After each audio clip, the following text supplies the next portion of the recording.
Seeker and or its affiliates are not responsible for any strange phenomena that may occur during or after listening to this podcast, which may include the following: heightened senses of awareness, psychic abilities, UFO sightings, alien contact, time loss, out-of-body experiences, ringing in the ears, ESP, lucid dreaming, increased synchronicities, astral projection, telepathy, stronger intuition, levitation, miraculous healings, and or remote viewing. Please be advised to listen at your own discretion.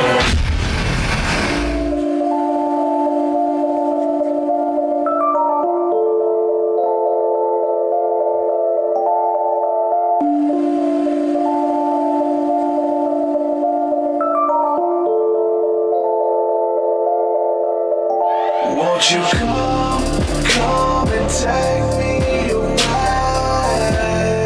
I just wanna be with you.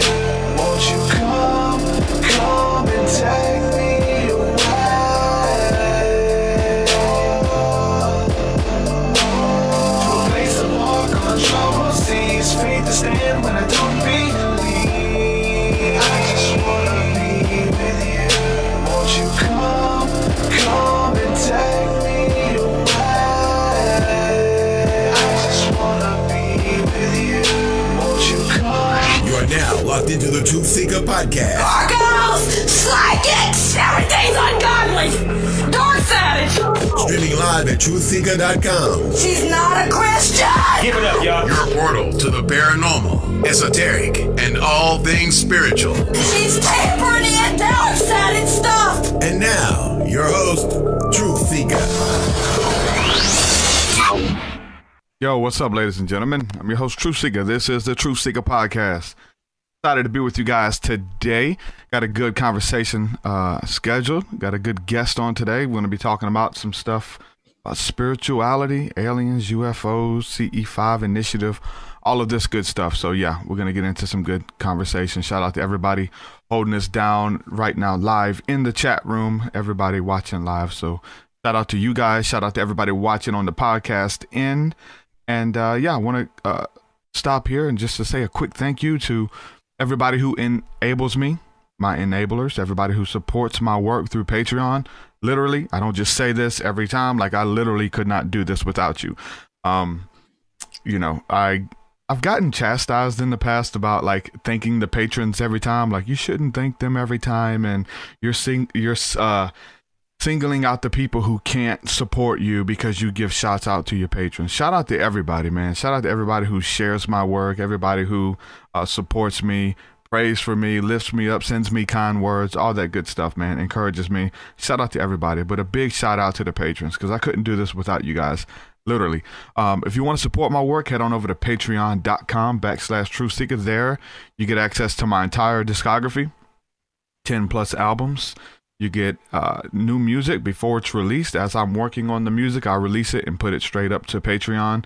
You get access to exclusive interviews, podcasts, and Thursday night, which is tonight, School of the Mystics. We do every Thursday. This is the community side to the podcast. And so all of the people who feel like they're just singled out by themselves, nobody believes what they believe, nobody's been through what they've been through. Trust me, the stuff we're talking about, like, we need a community. We need a hub of people who we can talk to.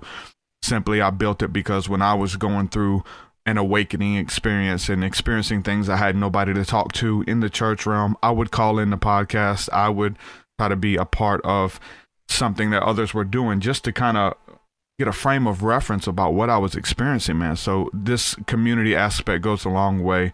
By supporting my work, you get access to the School of the Mystics, and it's only for $1 a month. Whatever you can do, anything helps. So head on over patreon.com/truthseeker, and thank you guys. You enable me to bring you content like this. So without further ado, I'm going to bring in my guest.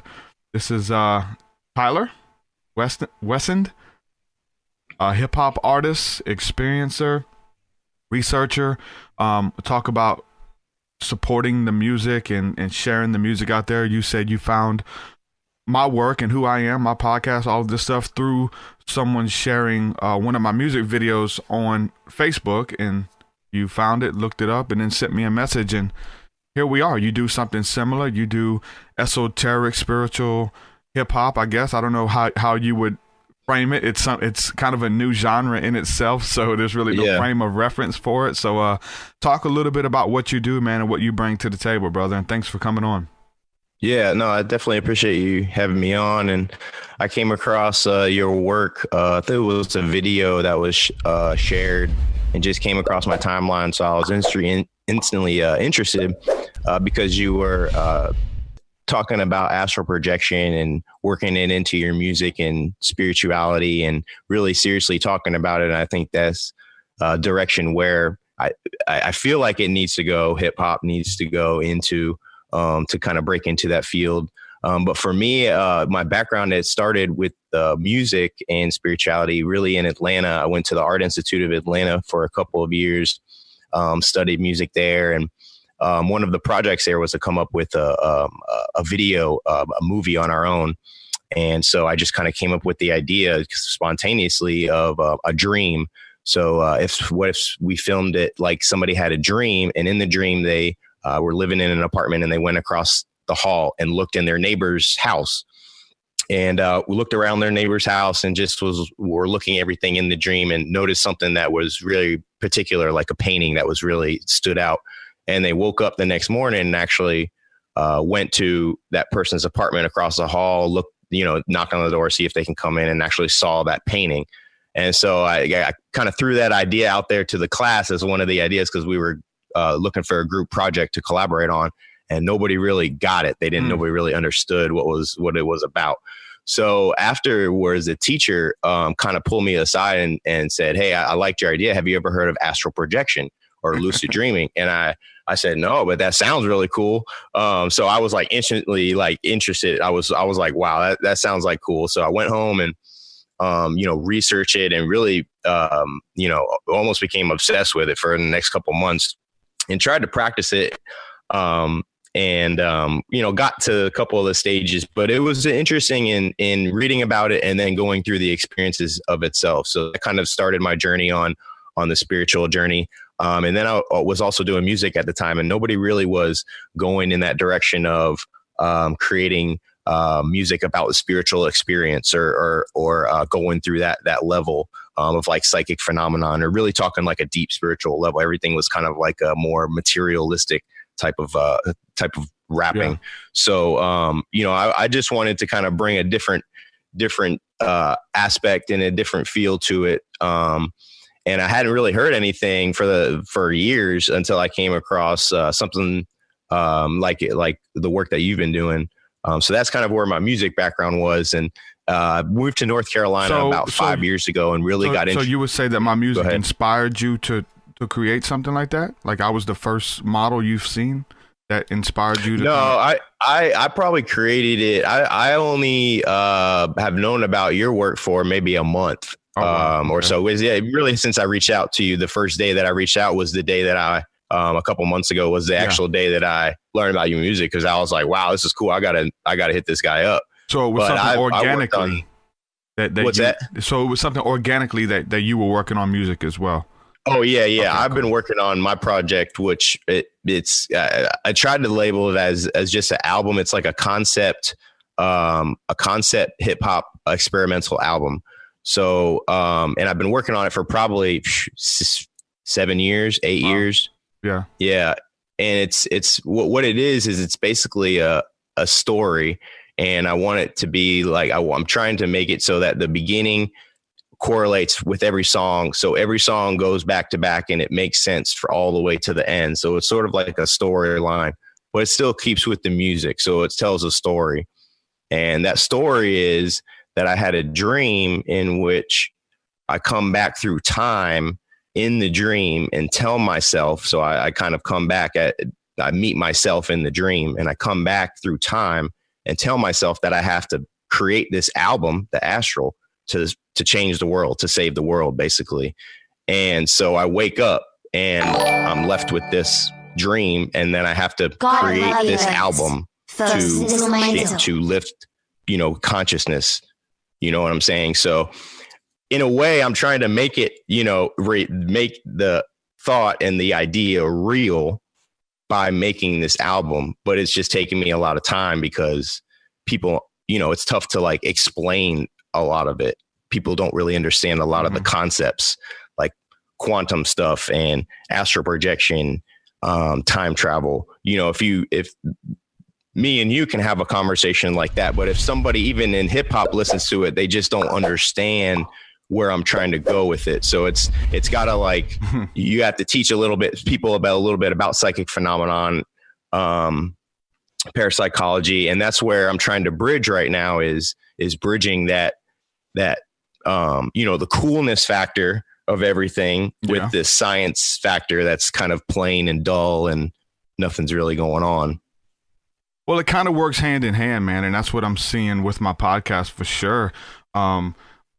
It was just hip hop. Like I was known just for the hip hop and the esoteric stuff that I brought to the table. And, instead of like trying to introduce it to people, like, hey, check out my work. Like now it's just something that people find organically. Like if they're having an awakening, they may look up spiritual music, or they may look up something that has my title in the song, Awakening 333, like all of this kind of stuff. They're looking it up and they're finding it organically.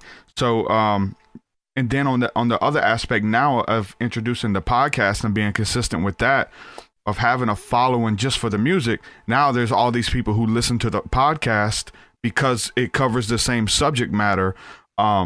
They don't even know that I do music.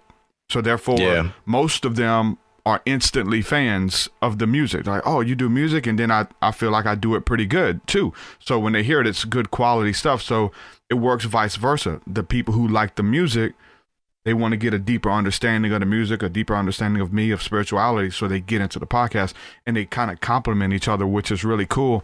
One question I wanted to ask you, just so we don't get too far past it. Are you familiar with the work of Courtney Brown with remote viewing? Okay. He's one of like the top remote viewing guys who's doing these studies and they're filming and putting everything out on the internet, and they've kind of got like this online university. And I only say that because I understand remote viewing. I haven't been head over heels for it, but he reached out to me through Jimmy Church and stuff. But he reached out wanting to do some music of me doing songs about like dedicated to that. And if you already have some stuff similar, I'd say you should reach out to him. I never did anything with him, but he's got a huge following, big YouTube channel, and he wanted to do something with hip hop and remote viewing. And so cool. You got I'll definitely reach out because I remember that name. Just recently in the like last 3 months, I've been heavy into remote viewing too with projects and stuff. So that's cool. Definitely. Yeah, check him out.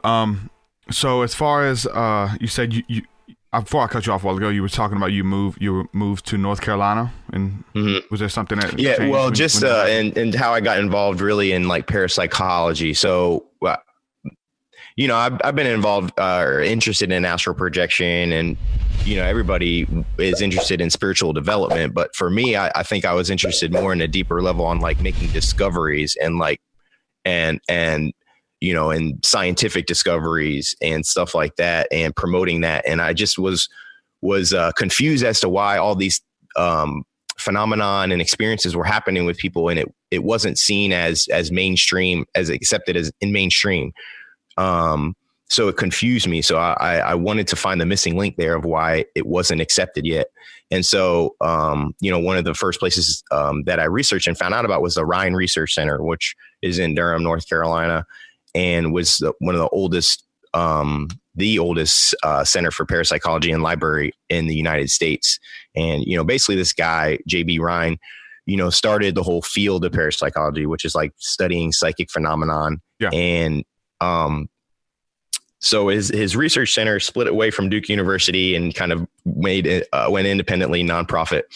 And so I kind of went there and started just going there and reading books, and just, they've got like basically the new age spirituality section on Barnes and Noble, like times it by 40 by 50. And that's basically where you'd want to hang out all the time and read books. So, I would just go there all the time. And so I was the youngest person going there by probably like 25, 30 years old. And everybody was just kind of like, who's this young kid coming here? And I would come into the discussions and really try and learn about, the terms, PK, ESP, PSI, OBEs, like near death experiences. And so I was actually learning like the science about it and really learning like the statistics and the scientific method of how to actually test for this stuff. So like learning about all that, it really, I wanted to break into the field. And at that time, what I was doing was like hip hop and making videos and social media, and they weren't even doing anything close to that in the field of parapsychology. They were still on publishing journals and doing these conferences and, doing all that. So, when I first came in, I had a million ideas and wanted to break through, and they were just kind of overwhelmed. And I just kind of took a step back and said, I've kind of got to work my way in on their level, submitting projects, for grants and trying to go to these conferences, different things like that. So going in on more of like a scientist, researcher level. So that's kind of where I'm at this point is on that. I mean, that's the best place to be. I think that's the best place to approach it, is where science and spirituality meet. Like that's the really cool thing. I've approached it from a similar standpoint, but I guess I'm more, just because of my background, approaching it from where religion and spirituality meet, at this point, and how all of these spiritual practices, the psychic abilities, the remote viewing, the astral travel, by location, like all of the stuff being reported in the Bible and the Vedas and some of these other. When we talk about ghosts, we're talking about aliens, all of this stuff, man. Like the ancients have experienced this. It's nothing new. We're talking about New Age or whatever.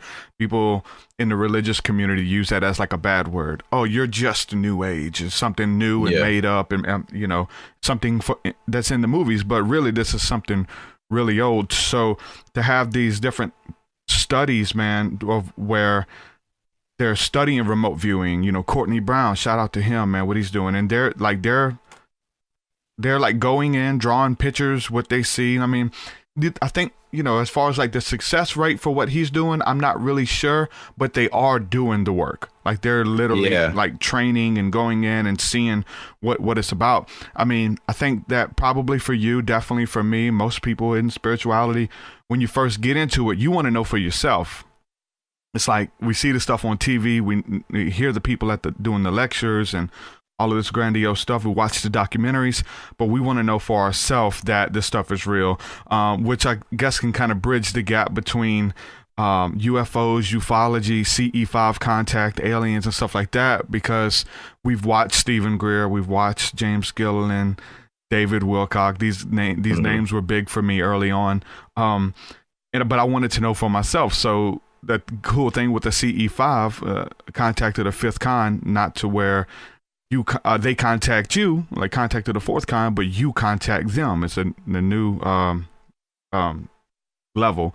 So you said you've went out and you've done some of that stuff, probably after watching some of those documentaries and watching those lectures, right? And being inspired to go out to see if it's real, see if you can do it. I mean, I'm sure there was a longing within to do it.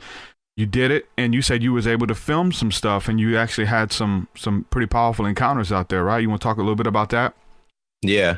And really the self-discovery is a lot of what motivates and fuels people, because they hear about these experiences and then they, try to do them, and they actually do have the experiences, and it wouldn't be as powerful if they were trying it and they weren't having the experiences. Exactly. They were just, so, but yeah, I had been interested in Stephen Greer's work for some time, and UFOs and extraterrestrial contact, and really from evidence perspective, I really wanted to look for as much information as I could from like government and military and credible sources, and not just videos, because that 10 years ago, was still fake videos weren't as prevalent, I guess, as they are today, but you still couldn't be able to tell if something was really like a UFO or extraterrestrial. Like you couldn't tell, so. Like when he came out with the Disclosure Project, I was really intrigued because, these were credible sources. These were people who putting their names on the line, to get this information out. And then he came out and started saying that he was actually going out in the field and like making contact, and the phenomenon was happening, in real life with people. in groups of people.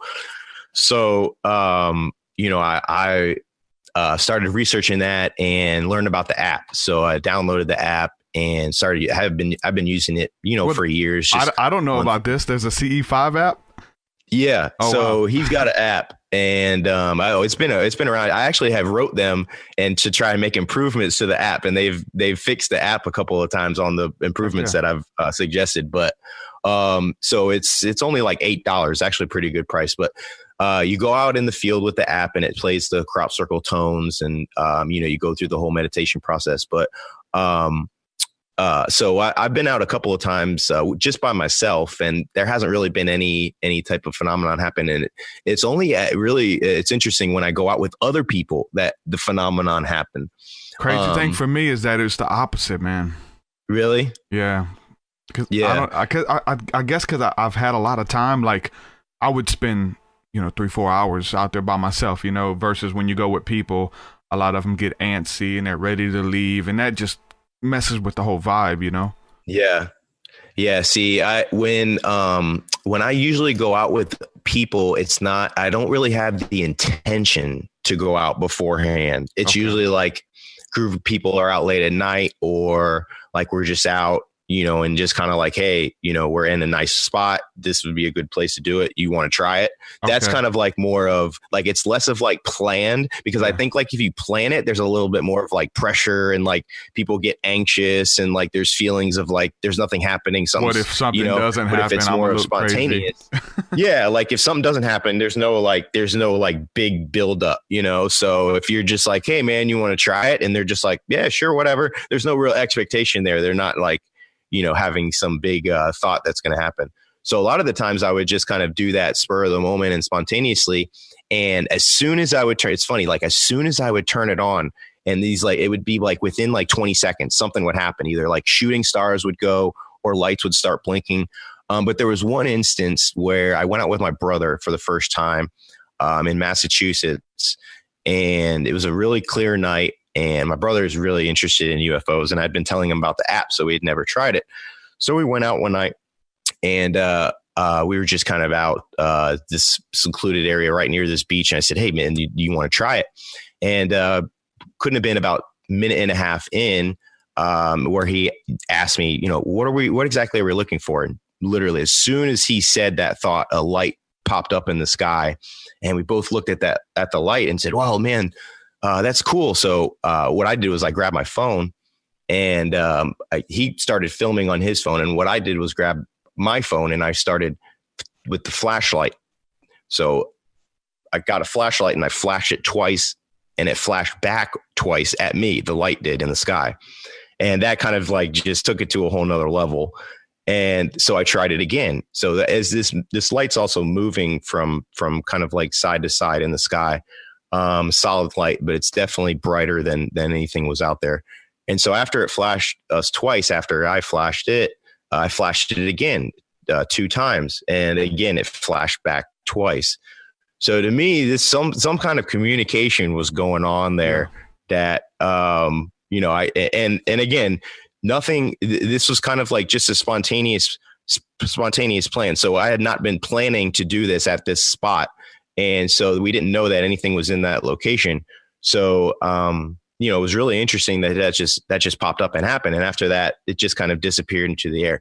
And my brother instantly went into this whole analysis of what it could have been, satellite or star, and at the end, it was just like, dude, that was just like an incredible experience that you just have to take it for what it was. And so that was just kind of like the best experience that I had from the CE5 contact. And now in North Carolina and locally here, I've actually started a group. It's a CE5 and remote viewing group. So we can actually go out now that the weather's getting a little bit better, and go out as a group and try and make contact. That's awesome, bro. I haven't been out in a long time. So I planned to go out by myself during the new moon. You can see a lot more stars and things like that. Just stargazing. I mean, there's just so much power in just stargazing in itself, Yeah. So I wanted to go out, but then I asked a friend, because a friend was like, hey, we should go out. It's like, hey, I'm planning it. He's like, well, let's make an event. So I was like, you know what? Let me invite my people. Let's just do a global contact event, and wherever you are, you could just go out with us wherever you are, find a field, a baseball field, a park, whatever, anywhere you can go and do it. So we did it, and this was the 15th of last month, which was the new moon of July, and May, and I seen like 4 within an hour, and I hadn't been out in so long, so we went out there, did like a little meditation and prayer, and sent the vibes out, and I got a lot of feedback from a lot of people all over the U.S., man, who went out and had these encounters and stuff. Have you ever had anything happen during the day? Have you ever seen any of the cylinder-shaped spacecraft or anything during the day? No, not during the day. No. I've had like psychic phenomenon. I've had a couple of psychic phenomenon, but that's the only like extraterrestrial experience. What do you mean? Like they were trying to talk to you during the day, or? Well, no, I've had like precognition dreams. So when I lived in Atlanta, one of the first events that really got me interested in psychic phenomenon was when I was in Atlanta. I was also producing music, and I would let people come in from time to time and record at my house or my apartment. And unfortunately, one time I let one of the wrong people come in my apartment, and I guess they scouted it out pretty good. But I had a dream that my apartment was robbed. And in the dream, I come in my apartment and go straight to my music studio where all my stuff is and see that all my equipment was gone. And I also had a backup hard drive at the time. And as you know, in music, your hard drive is like one of the most important things. So my backup hard drive was in my closet, like at the top of my closet. And this is in my dream. So I go see that I'm robbed, see all my stuff's gone, all my equipment. I go straight into my closet where my backup hard drive is there. Wake up out of my dream. So I was like, oh, that's a weird dream. 3 days later, I come home to my apartment. Same scenario takes place. I come home, I'm robbed, go straight into my apartment, go to my my music studio, my room, all my equipment's gone, go straight to my closet, look at my hard drive was still there. And I didn't put two into, I mean, obviously at the time I'm like, damn, I'm robbed. I'm not thinking about like the correlation of the dream. But like a couple weeks later, I was like, wow, that was kind of crazy with the dream. So that was one of the events. Another precognition dream I had just shortly involved my daughter, which she, in the dream, I dreamt that she was in trouble, and I ran upstairs and actually saved her, kind of lifted her up, and she regained consciousness, and everything was okay. So 3 days later, I had a dream in which she was sleeping, and I'm looking at her on the baby monitor, and she's got like a strap that she has on her belt, on her waistline, that holds her in her crib or whatever. And I noticed on the monitor that she wasn't there. She was gone. And I was like, dang, that's weird. So not good. And so I ran upstairs in a panic and noticed that as I got in the room, she was hunched over. So basically the strap was like strangling her. She couldn't breathe. And so I ran over to her, picked her up, and she regained her breath and consciousness after that. So those were the two like dreams that I had that were actually that I would say were precognition dreams. Yeah, that's powerful, man.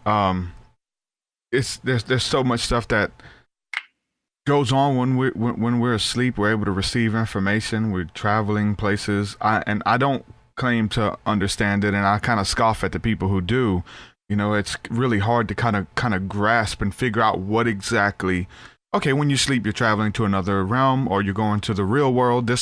We're in the dream world now, and when you go to sleep, you're going to the real world. Like, it's really hard to put your finger on what is actually happening, even with ufology and the aliens. Oh, those are the Arcturians. They're visiting us. They've been here, and they actually put these names and stuff to it, and people who are like experts, the Corey Goods, those kind of people. It's really hard to say because I've had so many encounters. I should be an expert. You know what I'm saying? Like, I've seen so much stuff. There is weird stuff. There's telepathic communication. There's contacting in the dreams. There's so much stuff, but I still cannot put my finger on what exactly is going on. And so I still like to reference the holy books, the angelic realm, and see where the Bible's talking about angels and how the angels visited people, and that they were there without them even knowing, and they sent telepathic communication to the prophets, and people would fast and pray and abstain from meat for weeks on end, and then angels would approach them and things like that. So it's very similar to the CE5 initiative. Jesus going on top of a mountain to pray and to meditate, and then clouds are communicating with him. Voices are coming out of the clouds. I mean, what the hell? We're staring at the clouds and we're receiving telepathic communication. Sounds very much like the same thing, you know. I see some was that R2D2 behind you? Oh yeah, yeah. I have a little obsession with R2D2. Look, I got my R2D2 shirt, dude. It's bad. There's so much like even the allegory within Star Wars. It weaves in through religion, for one, every religion, not just Christianity, but Buddhism. I mean, whatever. It's so funny. Like, there's books, and like each one of those religions will try to say that, oh, Star Wars isn't an analogy for our religion, and they'll write books on it. But I mean, that should show you that there's a third party who's like vouching that we're all saying the same thing in these religions type deal, right? Yeah. But even so you got religion, and you got just spirituality and ufology of them.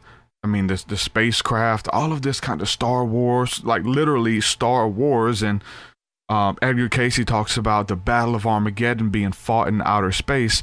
All of these different correlations that Spielberg was on to something, man. Like, these people know something that they're letting out through literature and through art and through story and through allegory, just like even like Bible. Marvel, you know, somewhere like Marvel, you know, actual, you know, shoot, we look at Wakanda and all that stuff. I mean, and those spacecraft that were able to cloak and uncloak, and kids seeing them, man, it's, you know, they hide that stuff within the movies. I think we could do I was thinking about doing like a full podcast or just going live or whatever, talking about all the movies, because you know, when you're sensitive, you're able to pick up on all kinds of stuff that's going on in these movies, and you've done the research and knowledge, man. But I kind of want to talk about all this stuff, but then I wouldn't want to ruin it or spoil it for anyone who hasn't seen the movie, because, you know, that's part of the magic, is actually experiencing it for yourself. But I've referenced a lot of that work in my music, putting a lot of samples and clips from movies and from lectures and stuff like that. One of the most frustrating things about the field of parapsychology right now is the fact that there's so much support for the entertainment side of this stuff. You know, near-death experience. You know, you go on Netflix and it's like psychic phenomenon is involved in more than half reality of the shows and stuff. But there's no fun. Yeah, there's basically no funding for the real research that's going on for it. You know, so that's by crazy, design, man. It's crazy. It has. But I will say, I want to point out that you were asking about like the methodology of the psychic phenomenon for like when I was talking about my precognition dream. One of the things that I noticed just with me of what may have caused it was the actual event itself of the day that it happened. Right. So the two things that I noticed, the one thing that I noticed between the two events that were the same was my emotion and my heightened emotion in that split, in that 10 seconds. Right. So in that, it's almost like I would make it similar to like getting chased by a dog. Right. If you're getting chased by a dog that's about to kill you, there's nothing else you're thinking about other than getting away. Right. Like your mind is 100% on getting away from the dog. That's like me. My mind was 100% in that moment. Like in the moment. So I was like 100%, oh, I'm getting robbed. And I was like going through a heightened emotional state of that I've had used Panic. That I'm not usually in, you know what I'm saying? So to me, that may have correlated that event back through time in my dream, so that somehow 3 days, you know, I don't know, timing wise, I don't know, but that may have been the link to me, is that heightened state of emotion, so that I could receive that information in my dream, you know, so that if people do have those heightened state of emotions and they're able to dream and have access to that information and they're open to it, then they can receive the information. But if they don't know that they can, it's almost like if you don't know that telepathy or stuff is happening, then you're, you know, if you don't know what it is, then you don't know that it's happening to you. You know, so if you know what psychic phenomenon is, if you know that telepathy, what it is, then you can look for it and you can notice it happening to you all the time. Becomes an option. Yeah. and you'll notice it more often, and it happens to you more often. So that's kind of like what it is. Mm-hmm. Yeah, man, you're able to kind of create your own reality simply because you believe it. And there's there's people who will never believe it. There's people who religion is always a good thing to go back to when like using an analogy, but there's people in religion, man, who believe crazy out there stuff, but to them they're right. Like in their mind, this is the right way, whether it be polygamy or beliefs about people going to hell, and everybody they see on the street is going to hell, but them and their family and their church, like that's their truth. They respond to anything, any situation because of that belief system, and that's real to them. And so, as a man thinketh in his heart, so he is. And so, the things that you think about, the things you speak, the things you entertain, you're going to begin to believe it. And I like the terminology, repetition reduces resistance, because the more we see something, the more we're going to be open to it. The more that we hear it over and over, the more we're going to begin to believe it. And that's good with like positive affirmations over yourself, speaking blessings over yourself and over your family and things like that, because I begin to believe it. Tell them that they're loved, man. You know what I'm saying? Tell them that they're cherished and stuff like that, just so they'll know it, but also show them too. That's the crazy thing about the belief system. And there's stuff that I've seen that people will never see. You know what I'm saying? And I don't think that I'm privileged or anything, that I've seen it. Like there's those people too, you know, and I was selected and I'm a prophet or whatever. You got the Billy Myers and stuff like that out there, which we did a show on that. But, I think that what we're talking about, I think it's for anyone to experience. Like anybody can download that app and just take the time and go out there and do that. And they can have an experience, maybe not after the first time, maybe not the second. But I think if you want that experience, I think it will manifest for you.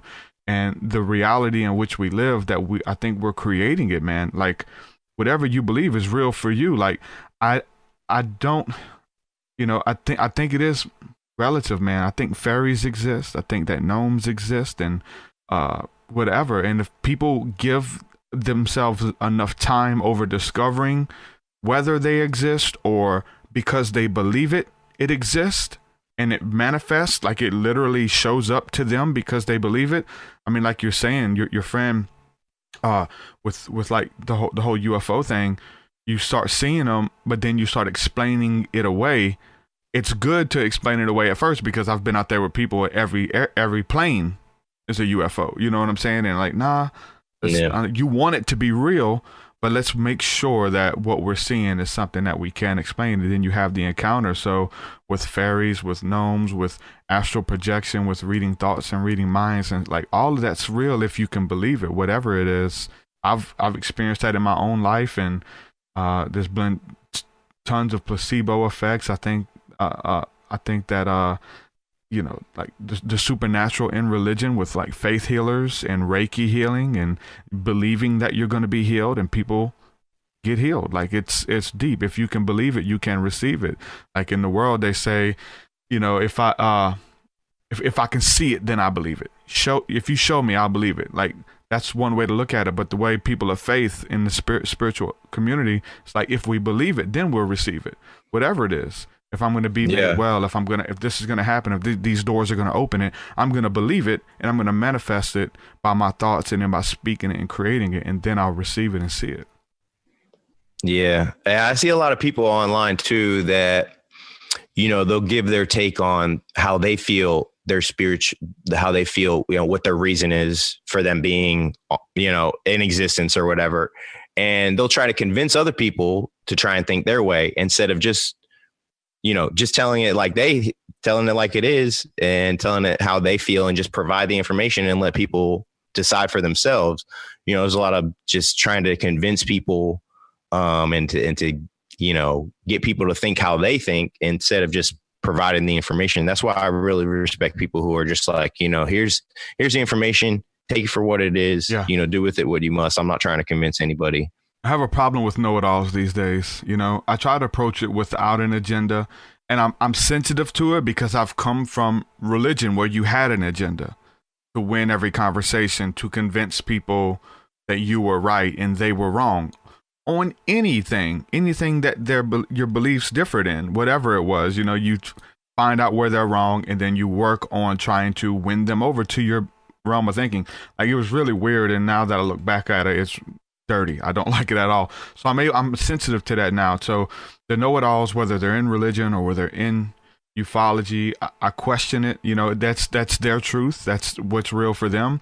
And but you know, you have a lot of charlatans. You know what I'm saying? And you question a lot of people, but it's good. Like, everything that we're bringing to the table, I think that, you know, it's for people. You can test this stuff. You've been doing it. You're a believer for a reason. Like, you've had encounters. You didn't just watch a couple documentaries and then run around telling people. Like, you've actually done the research. You've spent the hours out there under the stars and investigating and reading and referencing and things like that. So there's a reason that people believe what they believe. And if it's something that can better people, if it can help them and things like that, that's what it's about for me.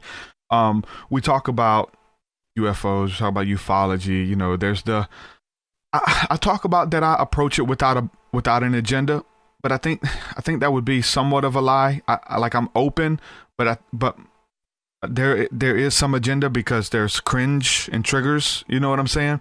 When someone would talk about something that goes against what I believe, it's still there. Like, I can notice it.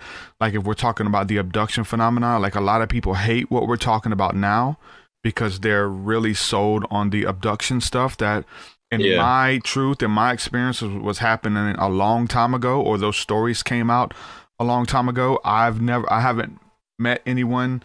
There's a few out there, but I don't hear that word anymore. I don't hear people saying, "Hey, I was abducted last night, man. These aliens showed up, took me, did all these experiments," and for me to believe them with that too. There's that whole aspect, the storytelling aspect. But people are calling themselves experiencers, contactees. Like, when they do crossover, when they do, like, we're not being abducted now, we're contacting them. Hey, help us. Are you real? We need some help down here.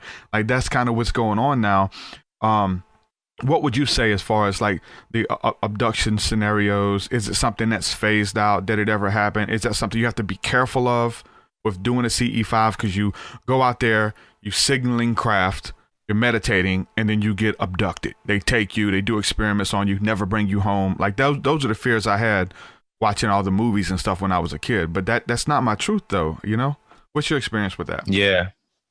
Well, for all my research that I've done with, like, extraterrestrial contact, really, abduction doesn't really play into it at all on what I consider authentic extraterrestrial contact. So what I would consider an authentic extraterrestrial contact would be a peaceful initiation between an extraterrestrial race and yourself, and then a contact would be made most likely through like spiritual means, telepathy, or a dream.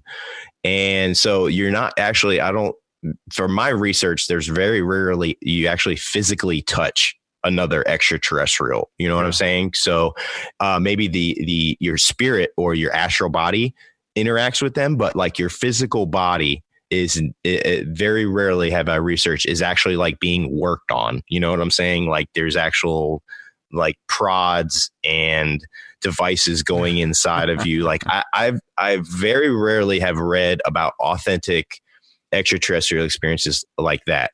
And what makes me believe it even more is that people who I consider to have authentic extraterrestrial experiences talk about conversations that they have with extraterrestrials, and that other extraterrestrials say, no, that stuff doesn't happen from other extraterrestrials. Yeah. Humans are doing that to themselves. I believe it. So that makes me believe that I'm more inclined to believe that than whatever's on TV saying that's happening to, you know what I'm saying? Like, for me, and this is just strictly across the board, is I pay attention a lot more to people who are actually experiencing the events than to somebody who's telling me about the events themselves. Yeah, definitely.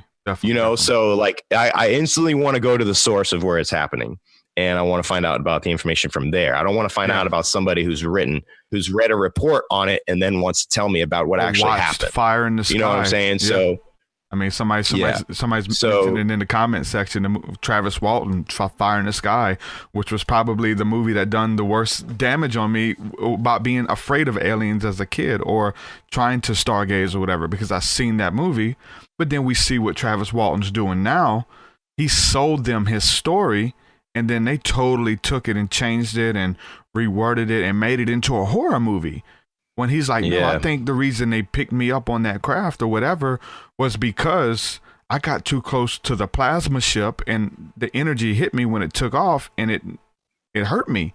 They picked me up to do work on my body. So Travis Walton's out there now, 25 years later, doing the UFO circuit, like bringing a different scenario that's like, no, I wasn't abducted. Hollywood took it, paid me money, and now I'm trying to undo what they did. Another person, Allie, is a good friend of mine. She's talking about the Fourth Kind movie is pretty profound. I'll talk about that. When that movie came out, when I was having encounters, and I seen the previews and stuff, and so I made sure that I didn't watch that movie because I knew what it was about. Here's the thing, too. We're talking about what's going on with the abduction scenario. There's two things I just want to interject, and we can go deep into either one. But we have the MyLab experiences, where the military-initiated abductions, where the military have craft, and they're messing with people to push fear and hysteria within ufology, so that when you see a craft, you won't pull out your cell phone and try to make lights at it and see if it'll connect with you. They want you to be scared and freak out. They put out the propaganda, the movies, and all that stuff. The MyLab thing is a big deal, because some of those people who do report the abduction scenario, they see people in military garb on the ships or whatever. They see a man in a corner watching, who's an admiral in the freaking army, watching this stuff happen with these little beings or people in suits, whatever. That's one thing that throws a wrench in the system. Another thing is people are saying aliens are demons. That's the Christian perception across the board. Mostly is that aliens are flying around and they're demons. Demons are demons. Aliens are not demons. Demons are demons. So people are waking up having legit ghost encounters, demonic encounters. They're waking up and demons are in their bedroom. There's the people, little beings on your chest. There's like the old hag syndrome, the man with the top hat. There's all of this stuff that people are having coming out of the dream state, having these demonic encounters and calling it alien abductions and things like that. Or they look like an alien, or it look like a gray or whatever. That's a demonic encounter. Like I really believe people are having those encounters, but I don't think those are what we would call extraterrestrial beings showing up in your room and messing with you in the middle of the night. Yeah. I will. One of the things too, just came out last year was the To the Stars Academy.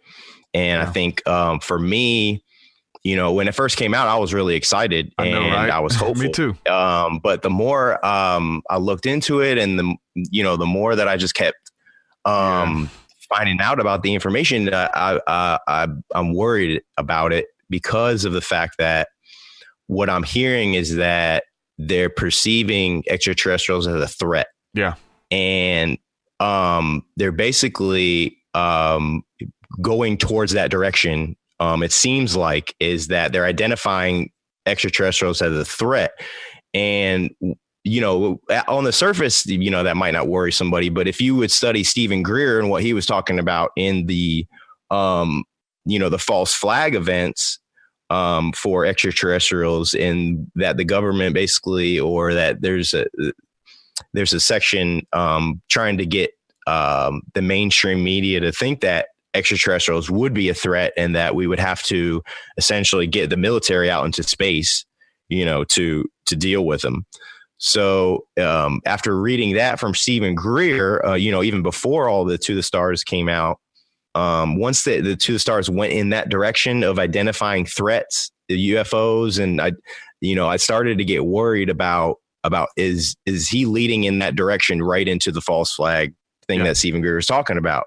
And it seems to me that he is, but I'm just kind of waiting right now to see where that's going to end up. And Tom DeLonge. But that's kind of where right along the lines of it blurs things. And the information that he's releasing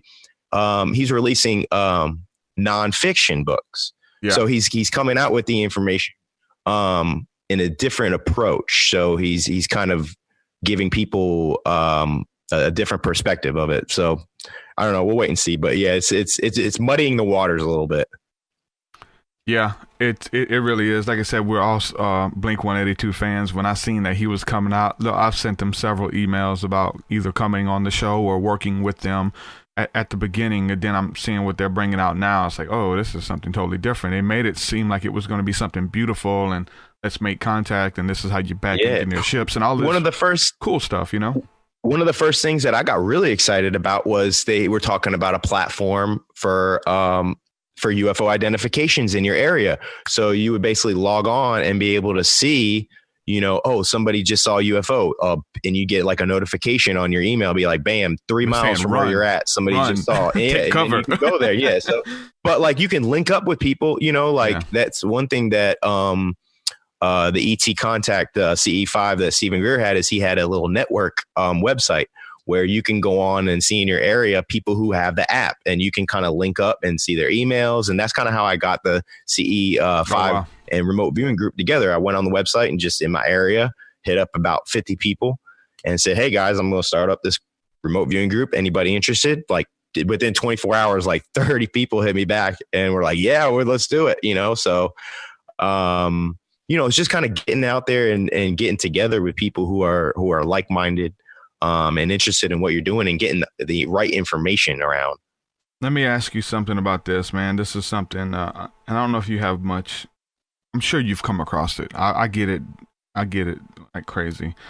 Mental illness with some of the stuff that we're talking about. Like some of the stuff we're talking about is far out there. We're talking about voices speaking to you telepathically, the voice of God, the voice of the Holy Spirit, the voice of angels, the voice of aliens.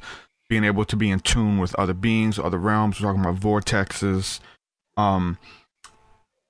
religion. Yeah, well, I'm going to preface this because, like, this spirituality is a breeding ground, I think, for a lot of people like that to thrive who have mental illness, but religion is as well, because all of these things, we're all saying the same thing. All of these religions, you're talking about Islam, Christianity, spirituality, all of it creates this place where a lot of people make it up as they go, or they're really having some weird stuff going in their head, or they're imagining it or whatever. We're talking about imagining it. Like, there's power in it and just entertaining thoughts or whatever.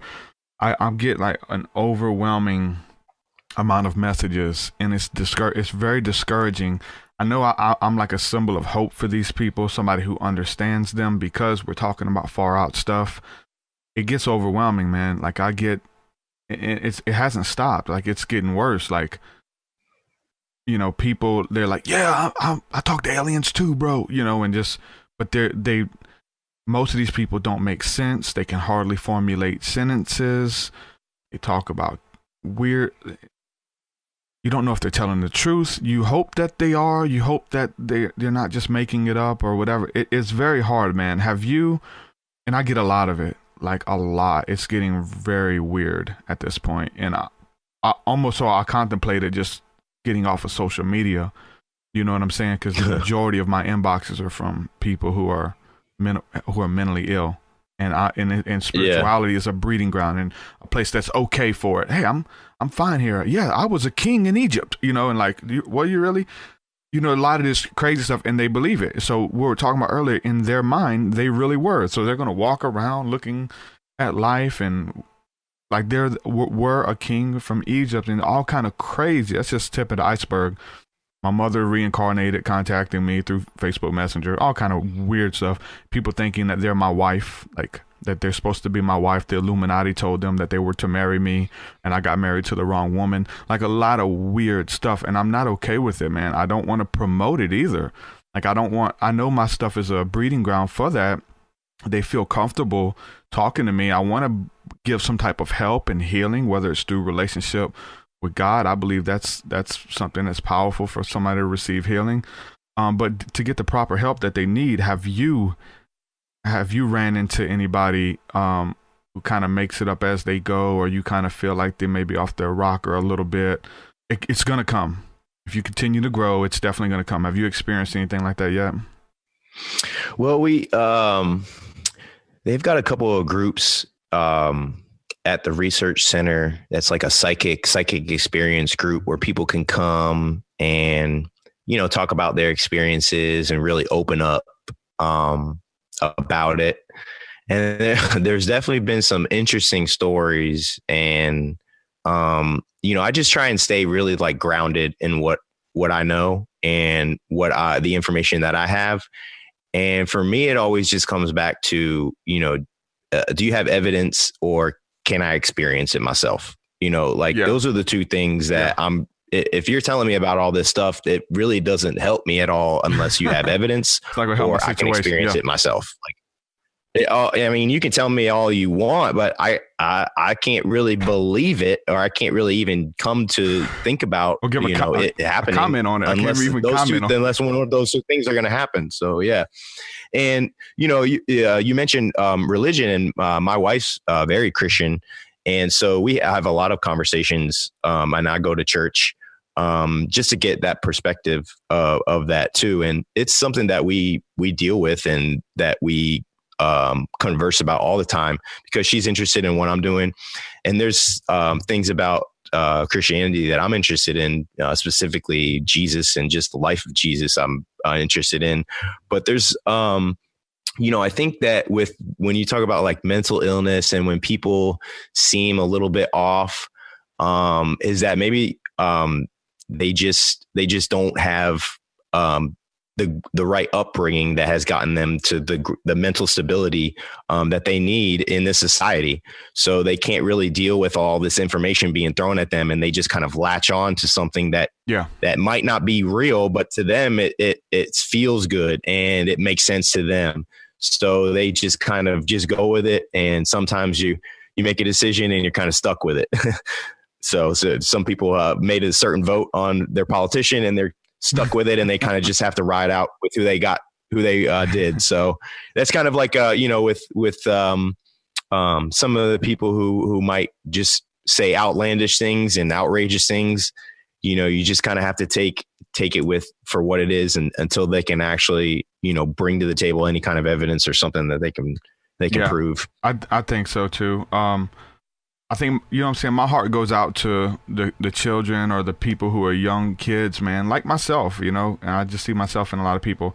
Not as far as mental illness, I definitely had an overactive imagination, but who are receiving energies, who are impressionable, who are seeing things like little kids, man.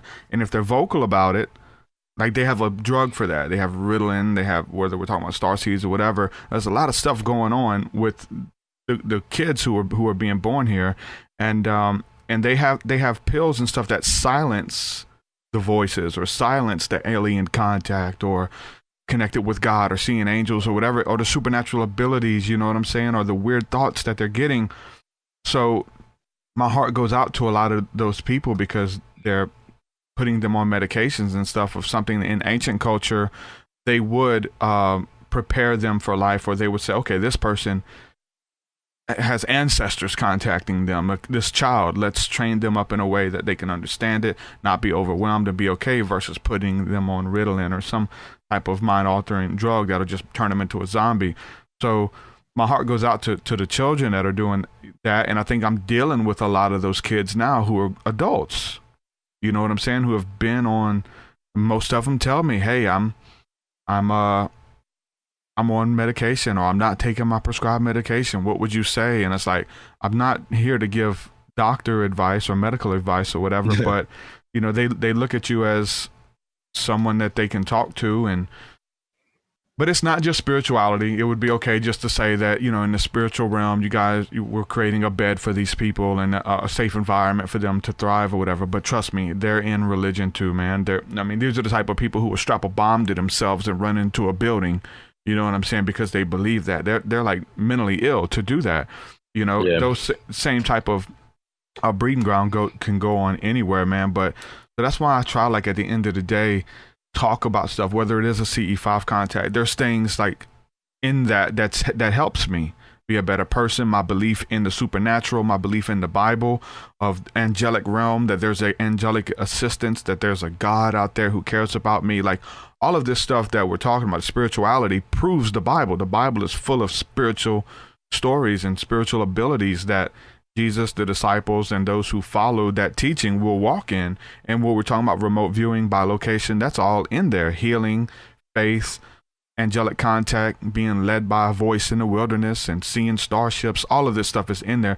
So it doesn't disprove the Bible for me. For me, it reiterates and say, you know what, like, okay, there's something to this. Not just this, but I think also the other books that have similar stories in them, right, are saying similar things. So at the end of the day, it does come down to, like, what are we doing? Are we just entertaining people? Are we lying to people? Are we tickling people's ears? Or do we have some substance to what we're talking about? Like, how can this better somebody? How can it help them? And I approach it from a place that how it's helped me. And just simply be open and honest with that story, which is your story. That's your truth, how it's helped you. And then therefore, I think we create a place where people can thrive and not feel marginalized, not feel like they're crazy in many aspects or whatever, but give some people a hope for this life and how to get through, man, and how to cope. And I'm going through that with my kids now. I've got a 5-year-old son and a 3-year-old daughter. So I'm raising them, waking up and asking about what they're dreaming about, and, talking about psychic phenomenon and explaining to them what astral projection is so they can understand, trying to get them. That's what I'd love to do. I'm actually trying to document right now. I'm trying to teach my daughter how to go through astral projection. So, I would have just something really cool that I thought of to do is you take two of her dolls. So she's got this like life-size Elsa doll, whatever. So you lay down the Elsa doll on the bed, and then you have a mini Elsa doll. So you make like the Elsa doll, the big one's going to sleep. You close her eyes, and then you start kind of like the vibrational stage. And then the little Elsa doll pops out of the little one, and you have her fly around the room, and like she's her astral body's flying around, and you make sure that my daughter knows that the big Elsa's still sleeping, while the little Elsa's are spirit flying around, and fly over to her brother's room and see what her brother's doing. And then we'll fly back to her body, go right back in her body. And the big Elsa wakes up and goes on with her day. And so if you can go through exercises with kids and have them understand like spirituality, and like if you have a deeper conversation, like ask them about death, what do they think happens when you die? Like, what do they really think? And then talk with them about it, at an early age. Don't wait until like 16 to talk about it, or don't wait to them to come home and ask about it from their friends because their friends saw a TV show that, you know what I'm saying? Like, you parents don't teach need to them, be the world more, will teach them. Exactly. So that's what I'm learning right now is that you have to be on the forefront with your kids and really have to teach them, or they're going to turn into something that you don't want them to. They're going to be a product of the society, or a product of the environment, which in a lot of cases right now, I don't agree with a lot of stuff going on out there, man, on TV and stuff. But if you're not on the offense, you're going to be on the defense years later. Yeah.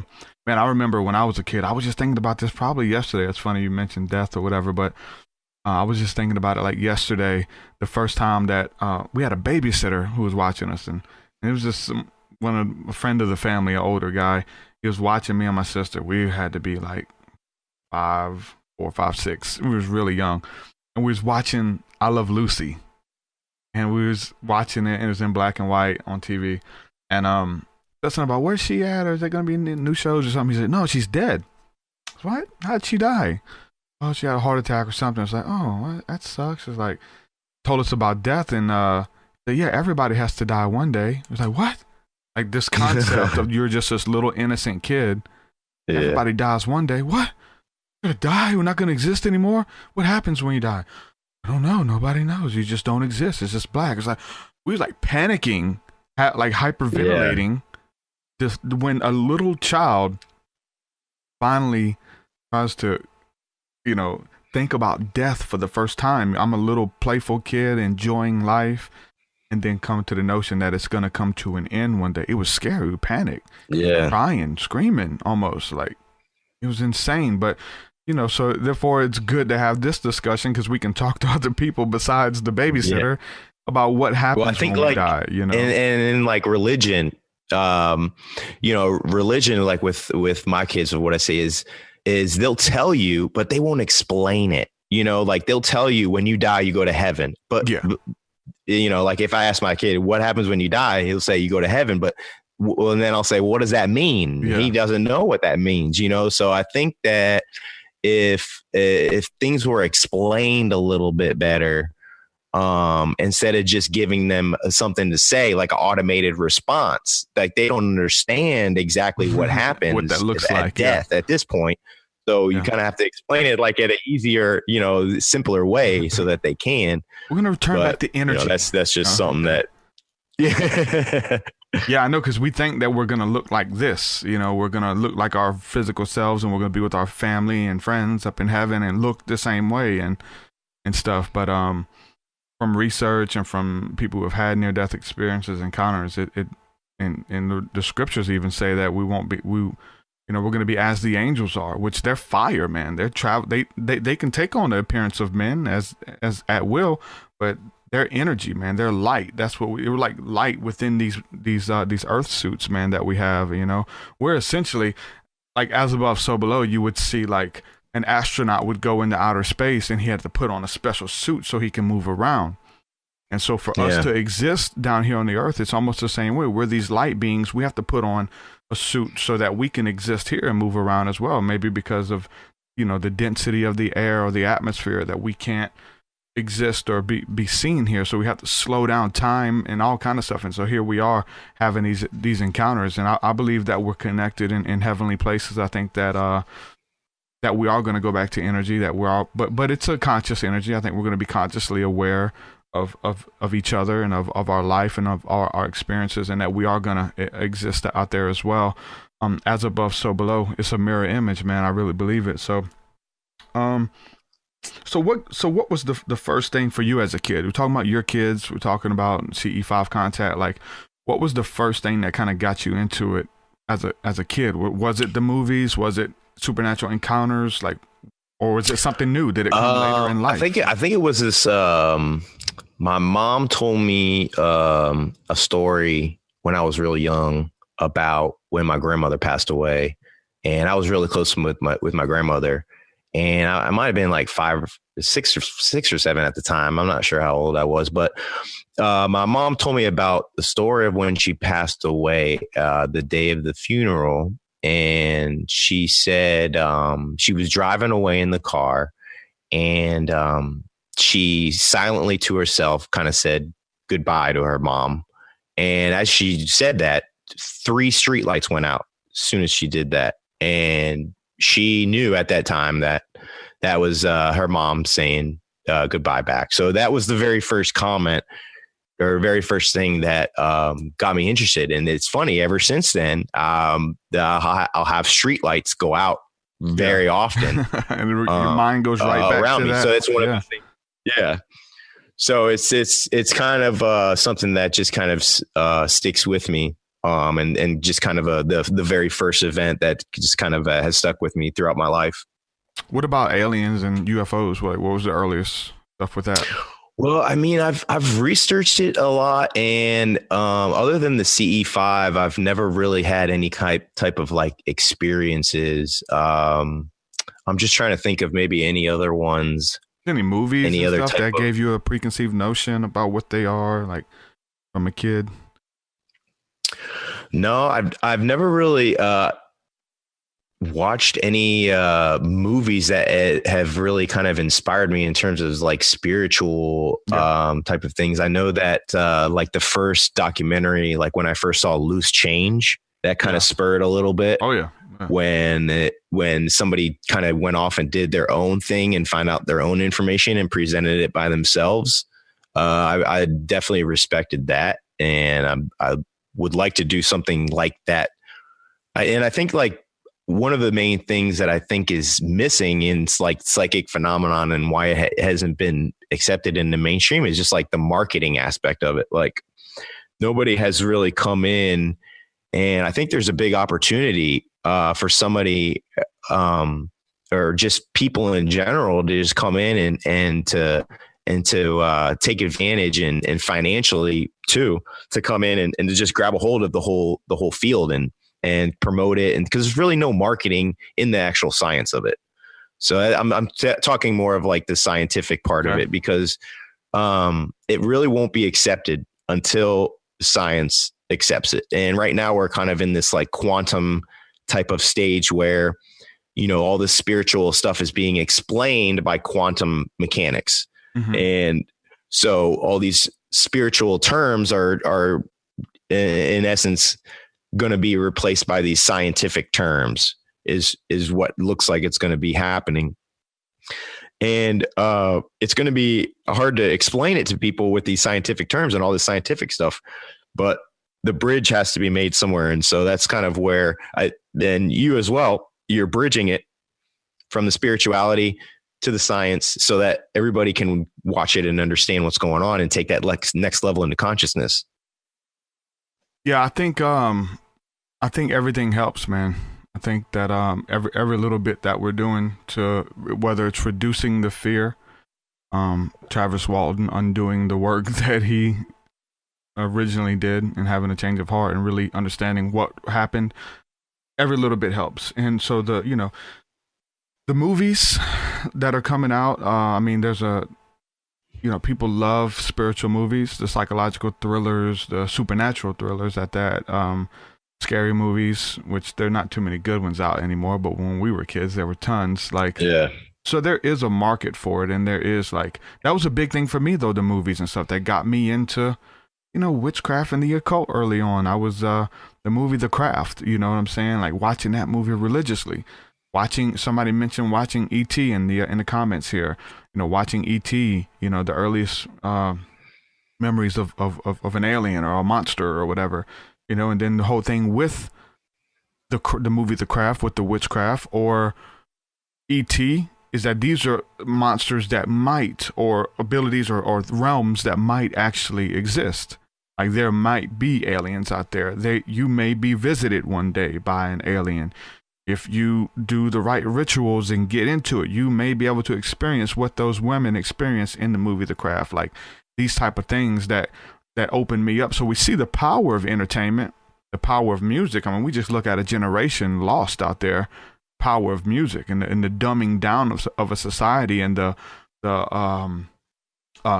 glorification of drug culture now, with music. You're talking about coming out of Atlanta and working with some of these big names, Jeezy and stuff like that. And I'm sure you've heard the analogy.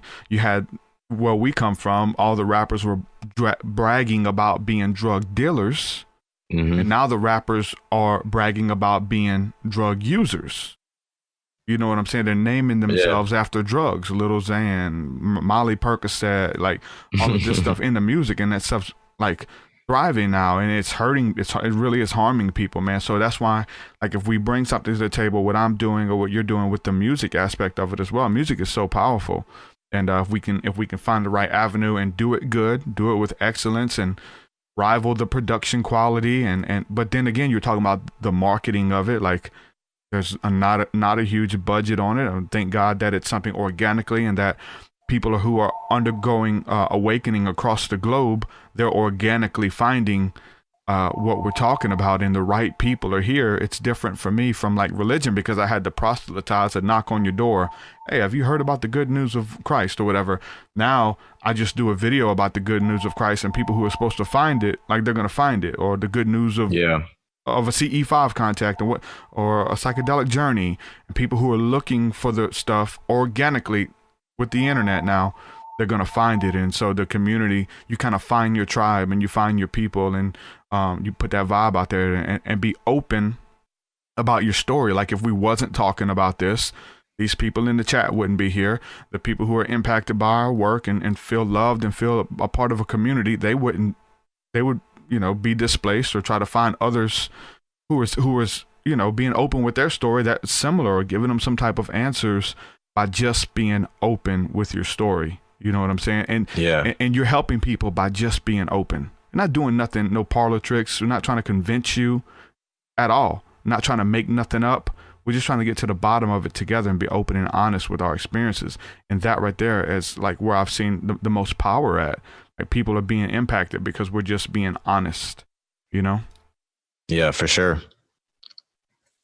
So where we at? We're about an hour and 15 minutes in, man. You want to go ahead and share your links where people can check out your music? I know a lot of people have already looked you up and checked you out here in the chat. Yeah, by listening on the podcast, and where they could listen to your stuff. And somebody made a comment about your artwork and stuff. Really, really good stuff, man. Yeah, absolutely, man.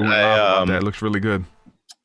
My website, I made a website just to really kind of promote everything that I'm doing, music wise, science wise, spirituality is, theastral.com. So TheAstral,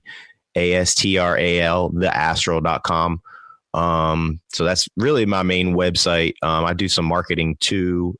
So I help, small businesses, a couple of books that I'm going to be helping release later on this year. A couple have to do with spirituality. I do want to mention there is one book that I'm going to release later on this year that I think could be absolutely huge. It has to do with extraterrestrials, Jesus Christ, and Atlantis. So those are three things that are pretty big subjects that people have a big interest in. Yeah. And all three are contained in one book that has a really incredible story to it. And it's supposedly real. It's supposed to be real. So what I'd like to do is, if it's okay, I'd like to send you kind of the first chapter and like a summary of it. And, maybe do what you like, share it or whatever with the fans and everything. But I'm excited. It's going to be called Contact Atlantis. So that'll be coming out later on this year. But for the website, just theastral.com, you can check in on everything that I'm doing. Yep. Really good website, man. People are already checking it out. So, brother, I appreciate you coming on. I really enjoyed it. We got to do some work together, man. We're in the same field. Yeah, we're not in competition absolutely. with one another. We're working together, man. So anything you need, hit me up. Let's do some stuff together and get some of this stuff out there. This artwork, creativity, and telling our story, which is simply it. So let's work together, man. For sure, man. Definitely. Right, thank you. I appreciate you having me on, man. Definitely, man. I enjoyed this conversation, bro. Awesome. Thanks, man. Shalom, brother. Peace. Peace. Tyler Westan, everyone. Check out his website. His website is really cool. Website is really cool, man. Enjoyed this conversation. Death is the only guarantee, is what Home Sauce says. Yeah, bringing the children aspect into it. And I'll say this: we're going to be working on a website. Let you know, Allie, too. I see your comments about the kids, and I know you work with kids about this and try to. These kids are bringing you these comments. I know we've had these conversations before. These kids are talking to you about this stuff. So you got to have something to tell them.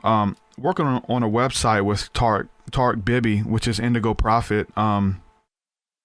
He's commissioned me to build a site to get out the Starseed stuff for the children and start talking about that. So he's putting together like teachings and courses that it's open up, Allie, or anybody out there who wants to contribute to this effort, this website. They're going to be doing courses and teachings and stuff that they can bring to the table, and it's going to be cool. So I'm going to be working on that really soon for Starseeds and children and stuff like that. So a lot of people will be able to contribute. So if you want to write articles, man, get on top of it. There'll be a place for you. Any type of subject matter that has to do with starseeds or anything for children, any type of exercises like the brother was talking about with the doll thing, like that would be cool to put in words and put there. So if I know you're going to be listening to this, Tyler, get with me on that. We're going to be doing that website. I'm going to help them promote it and stuff too. So Tarek Bibi's doing it. They're in talks right now financially, how to go about building it and supporting it and trying to find the right way where people can submit their own articles and things to it. So it should be cool. It's all on Starseed children and people who are having these encounters and stuff. So I'll say a big thank you to everybody hanging out with us, man. Everybody supporting what I'm doing. Gotta love you. Gotta love you. Wow, that was a repeat. Thank you for the donation, Christy. She says, gotta love the aliens for shizzle my nizzle. Thank you for that. I don't know why it's playing twice, but it is. So thank you for the donation. I really appreciate that. Yeah, man, I was on Christy Lee's show last night, and there was a topic that I wanted to talk about. I was talking about on there just organically, man. It just came out, but it's talking about reaction videos, right? There's a lot of people who are doing reaction videos on YouTube, and they exist off of reacting to other people's work. I mean, they're reacting to old music, new music. They're reacting to viral videos, and it's just them reacting to a video, and it's getting big. Like, everybody's starting it. It's a good way to, I guess, start a platform on YouTube to react to other people's stuff.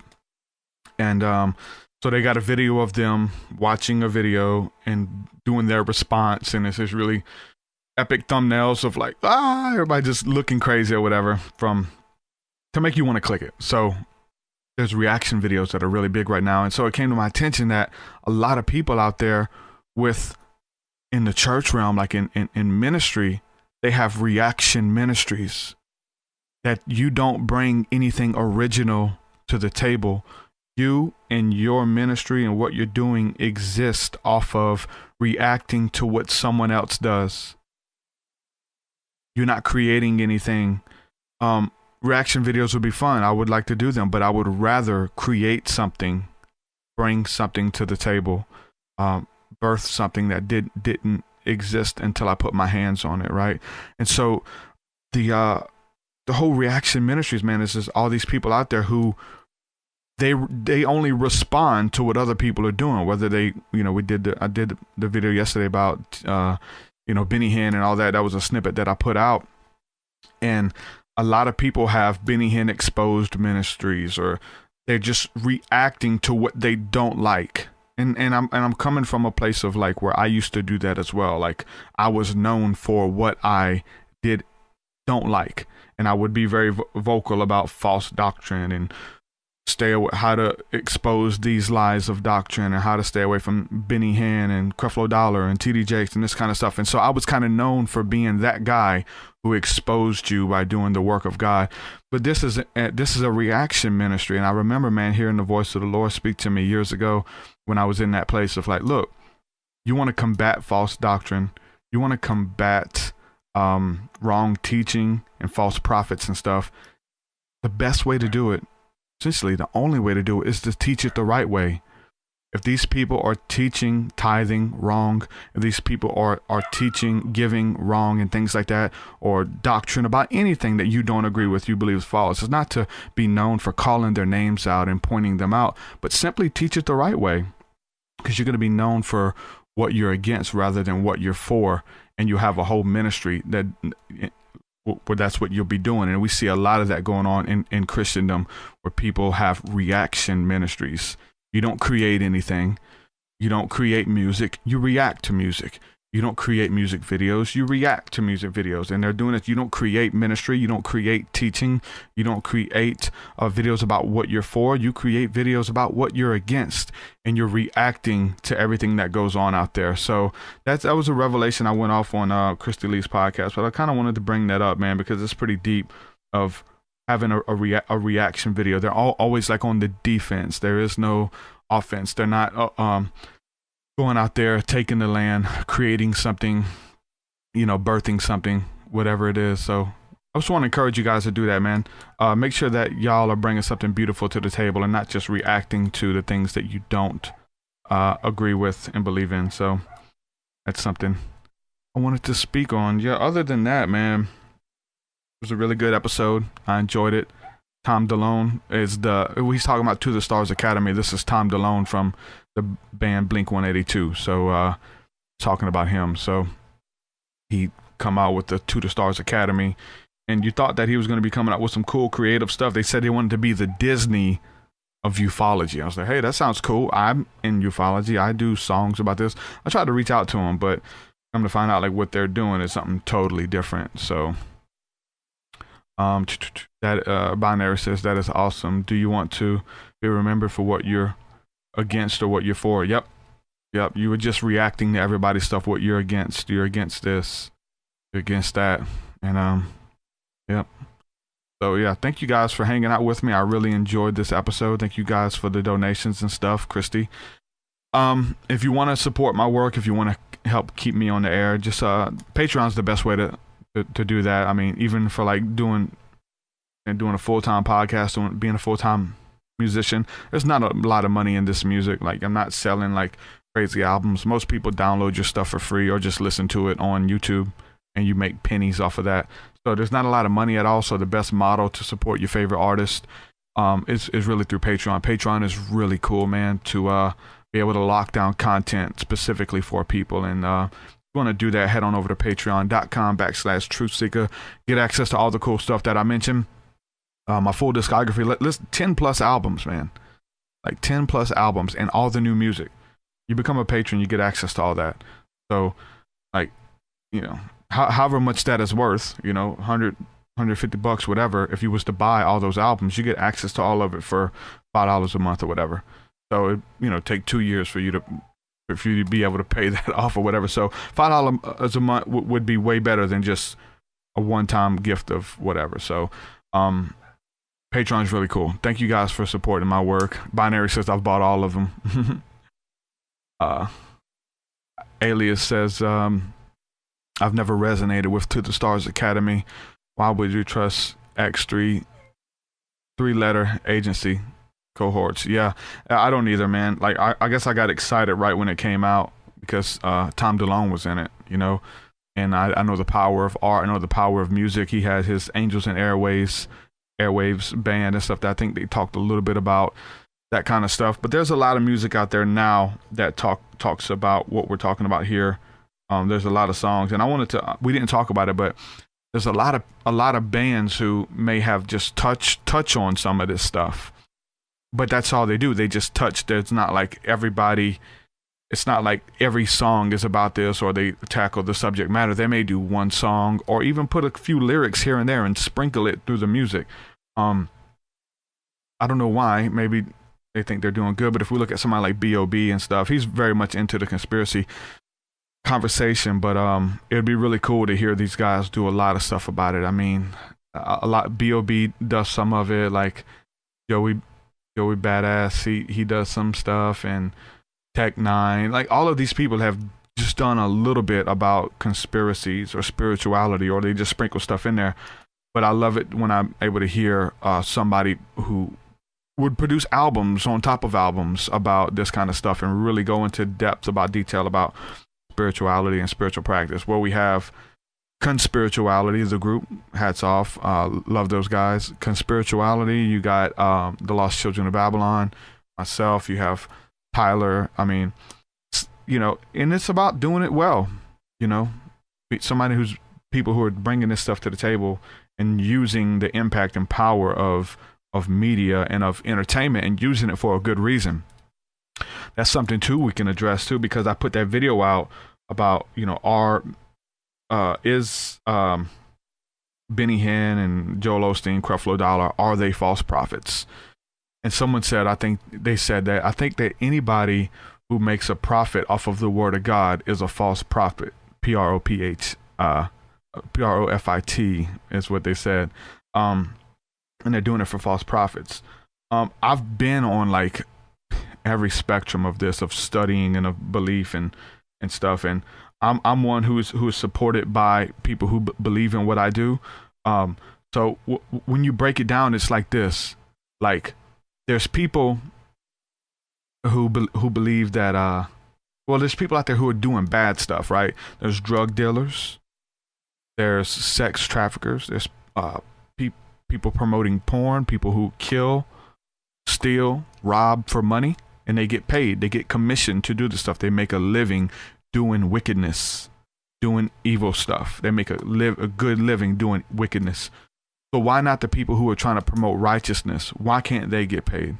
Why can't they make money off of whether it's selling a book or a CD? There's people. I had a brother yesterday post something about how many books did the Apostle Paul sell? You know, Paul, he was building tents, like, because nobody would support him. But he does talk about you should be supported off of spreading the gospel. Like, people should support you. They should open up their home. They should bless you. They should take care of you if you believe in it. When it comes down to the message of tithing, that's a big thing with the scriptures and with churches where they are supported through tithe.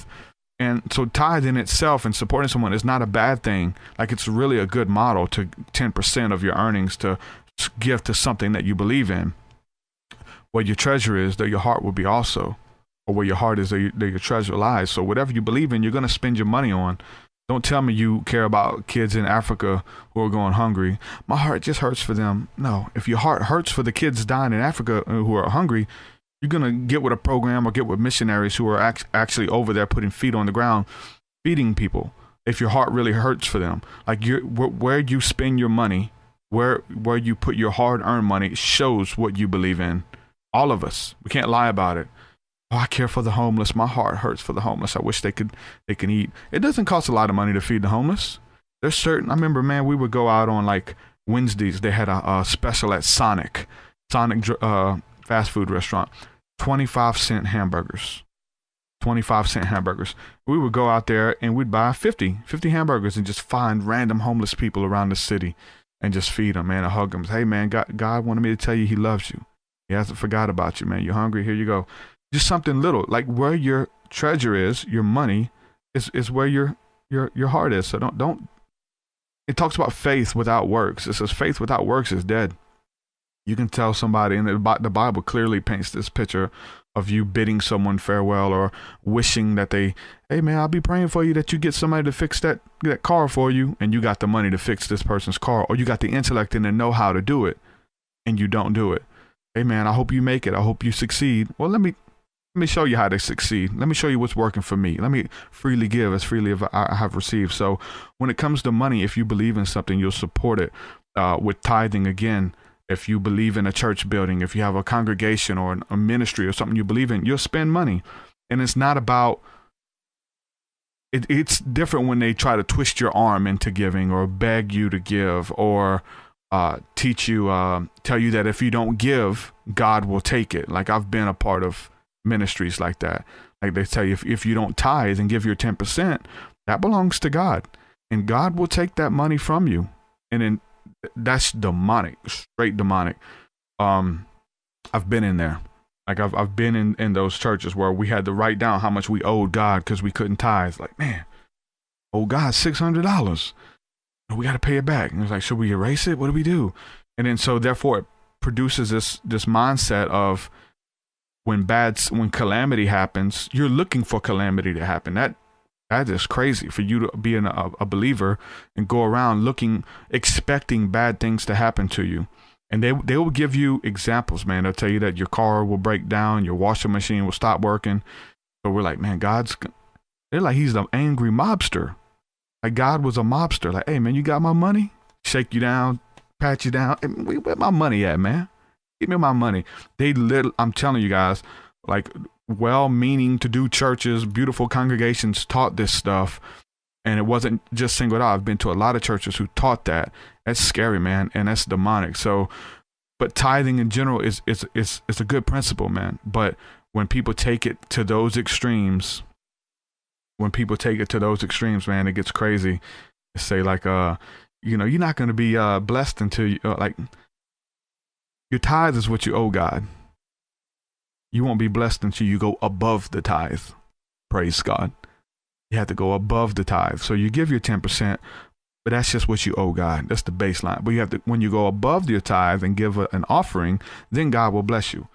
Listen, I believe in karma. I believe that you reap what you sow. I believe that those who give sparingly will also reap sparingly with anything. That's a universal law. Seed time and harvest. If you sow into something, that you believe in, that you're going to get it back. When somebody's going through calamity and you sow friendship, you sow kind words to those people. When you're going through a hard time, I believe it'll be there for you.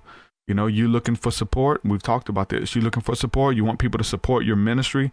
You want somebody to support your podcast or whatever, but you've never supported anybody. You've never poured into anybody. You've never gone out of your way to help people, but now you're asking for help. Okay. Let's see how that works out with the universe, with God. Let's see if God will bless that.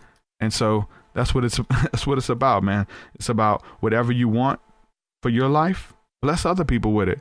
Get out of the competition mindset. Get out of the I'm alive to survive mindset, and expect blessings. Those who give sparingly will also reap sparingly. Like, those are principles, man, that at the end of the day, they work. You know what I'm saying? And that it is better to give than to receive. And so, but I say, if you give, you will receive. And so that's the beauty of it. It's when it's abused that it becomes something bad, whether it's tithing, whether it's offerings, whether you're promised all these guys on TBN. You know, there's a lot of that stuff going on. Love Bug says, I like the free hugs campaign. Yep. I got a good friend of mine who does that. Goes out and just holds up the signs and pushes consciousness out there with just hugging people. Free hug campaign. So, yep. Trying to stay on top of these comments, but yeah, man. Love you guys. Thank you for the support, and we'll do it again very soon. Shalom. Peace. Your way is so much higher than mine. So much higher than mine. So much deeper than mine. So much deeper than mine. Well, that does it for this episode, folks. To hear more episodes of the Truth Seeker podcast, head over to truthseeker.com. And if you're wanting to support the show and get rewards, go to our Patreon page at patreon.com/truthseeker. God love you. Those